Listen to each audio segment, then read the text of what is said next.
Hey guys, what is up and welcome to a very special League of Legends video. Today we're finally going to be talking about the 4 new Yasuo build paths. 2 of them being for mid lane Yasuo, 2 of them being for top lane Yasuo. I know this is a video a lot of you have been waiting for, so if you end up enjoying it, let me know by hitting the like button. But to make this video even better, I brought in a special guest, someone who plays Yasuo solely in Master and Challenger Elo. A player that is respected by all Yasuo players and Yasuo mains. I'd like to welcome ArKaDaTa. Hey guys, I'm a high elo player with 1 million mastery points on Yasuo, playing on the EU West. I'm mostly known for my montages on YouTube and for my streaming channel on Twitch, so if you'd like to see more of my content, feel free to check the links down below. Today, I'm joining Redmercy to present you the build for the patch 6.11. We have been working on this together for a week, trying to optimize the build path and adding as much in-depth information as we could. So I hope you like this video and the work we have put into it, and of course, that you enjoy using the build. Thanks. Alright guys, so I'll start things off first in this video by talking about the 2 different Yasuo builds you can do for the mid lane. First, I'll give you guys the basic rundown of the build to know what to expect from a simplistic viewpoint, followed by a little bit of a more in-depth analysis. So the first build we'll be talking about is one that utilizes the new Triforce in the mid lane, or Triforce mid as we're gonna call it in this video. So the core items will be as follows: your boots of choice, usually Merc boots, followed by the Static Shiv, Trinity Force, and then the Infinity Edge. A lifesteal item usually being Bloodthirster, and then your item of choice usually being something like a Sterak's Gauge.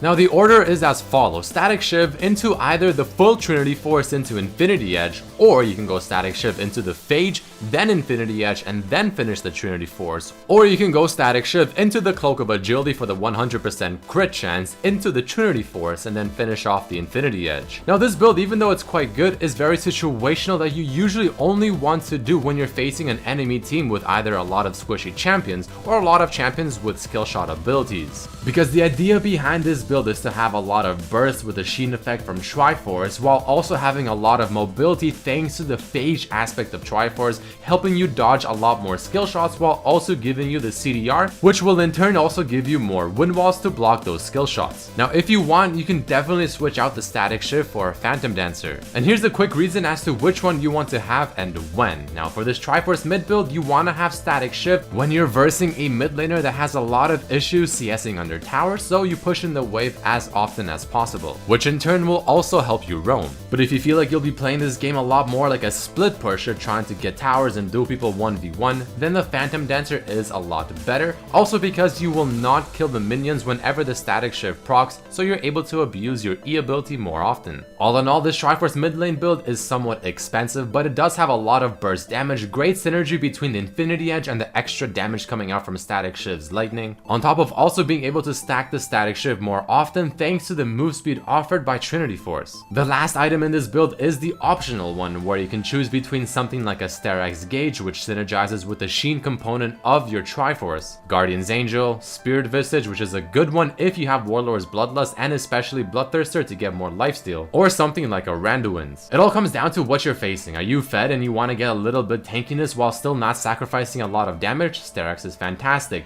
Do they have a lot of mixed damage? Guardian's Angel. Do they have a lot of magic damage? Spirit Visage. Do they have a lot of physical damage? Randuin's. There are also going to be 2 rune pages and 2 mastery pages depending on what kind of playstyle you prefer. If you're someone that likes to play very aggressive and you feel very skilled on Yasuo and that you can outplay and destroy your opponent in the laning phase, then you want to get the Fervor of Battle from your masteries. Your runes with Fervor of Battle and Trinity Force mid should be as follows. For your reds, you want 3 flat ADs and 6 attack speeds, while also having 1 attack speed quint and 2 lifesteal quints. And the reason is simple: you don't have Warlord, so you don't have the lifesteal from that, and you don't get Bloodthirster until very late into the build, so the lifesteal quints will help you quite a bit. However, if you want to play somewhat of a more passive laning phase and go for more of the late game playstyle, then you want to go for the Warlord's Bloodlust with a rune page as follows: flat AD reds, armor or HP per level yellows, flat MR or MR per level blues, and then you want to go for the attack speed quints. And in terms of summoners, I usually recommend going for exhaust, but if you feel like you can destroy your mid lane and cheese your opponents, ignite can work. But all in all guys, that is the first build, being the Triforce mid lane.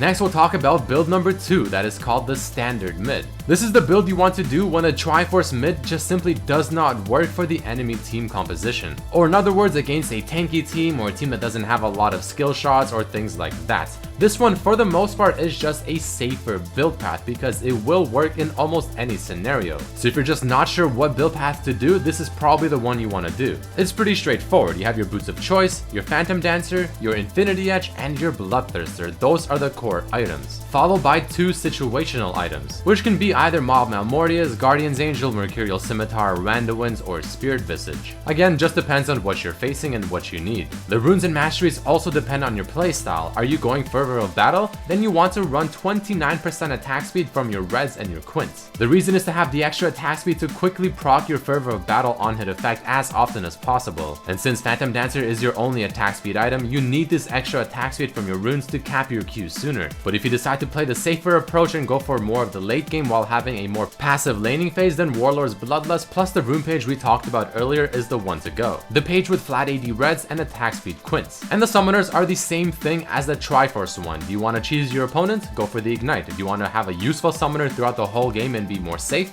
go for the Exhaust. But all in all, the flat AD you get from your runes whenever you go the Warlord's Bloodlust helps you actually utilize the Warlord's Bloodlust a bit more effectively in the laning phase. But now that we got the 2 mid lane build paths for Yasuo out of the way, I'm gonna pass it off to ArKaDaTa to go over the 2 top lane builds as well.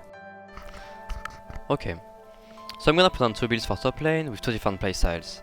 I'll start with the Frozen Force, being my signature build, then we'll talk about the Split Push Duelist build, which is much more damage oriented. So let's get started. Frozen Force is a Bruiser Yasuo build which uses Trinity Force and Frozen Mallet as its core items. It provides a decent amount of tankiness, but what's really interesting is the synergy between the flash from Triforce and the slow from Frozen Mallet.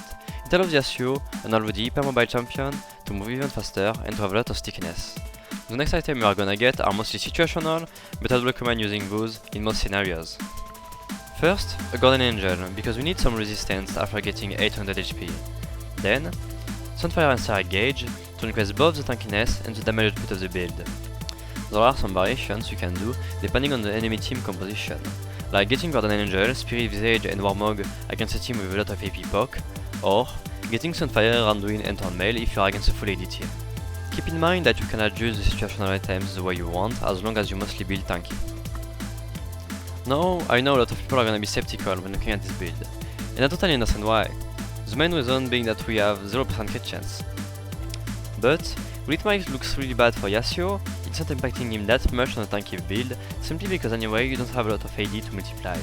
In fact, most of your damage comes from Fervor, Shin, Sunfire or even Yasuo's base damage. Now, why so tanky?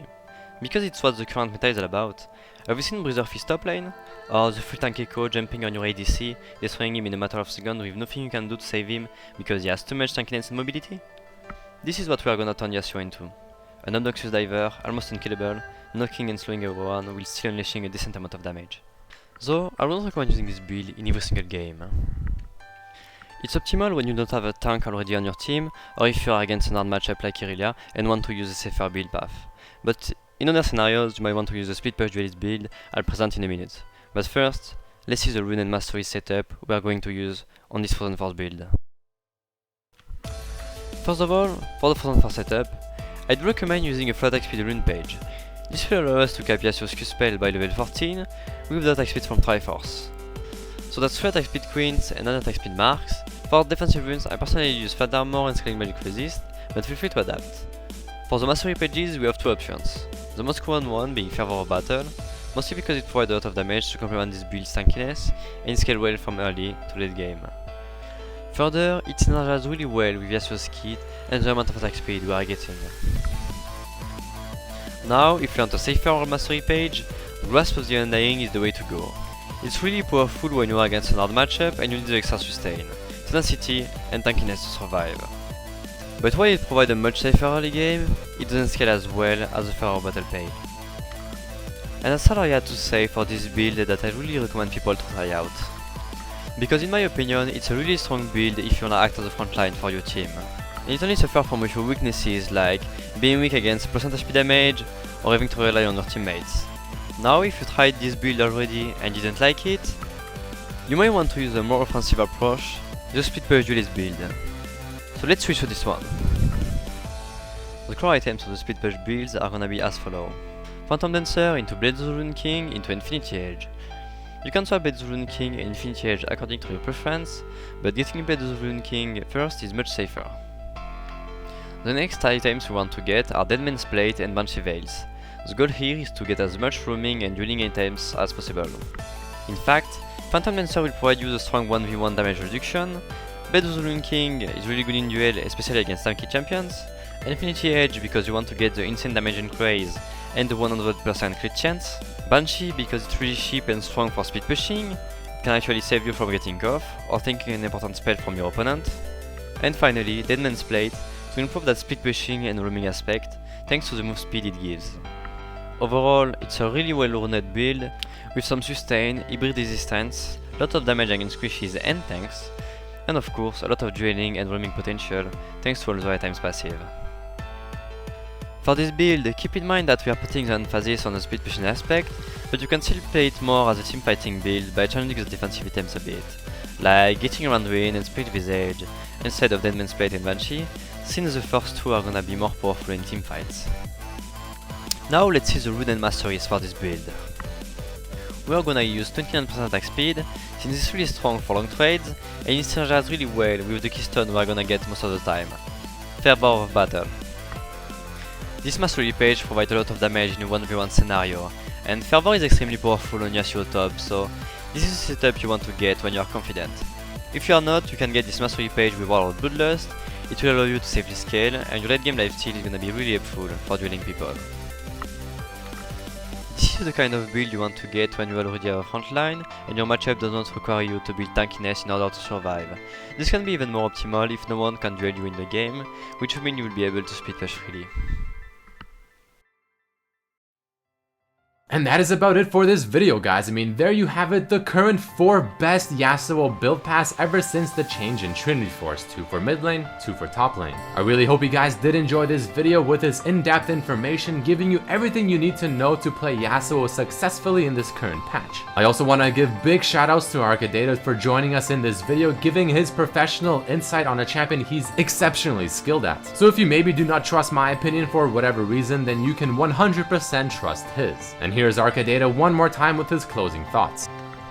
Hey, I just want to remind you that you shouldn't play this build without looking at your team comp.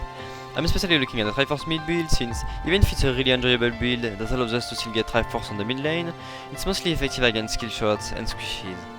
Then again, Frozen Force is only really powerful when you want to act as a frontline for a team that will be able to back you up, and while the vintage builds are not really situational, they don't bring as much utility as the Triforce builds. So choose wisely and have fun on the Rift. See ya guys. But we both thank each and every one of you for watching. Make sure to hit that like button if you did enjoy the video. Check out ArKaDaTa's YouTube channel and Twitch stream as well, links down below. And I'll see you guys for the next video. Peace.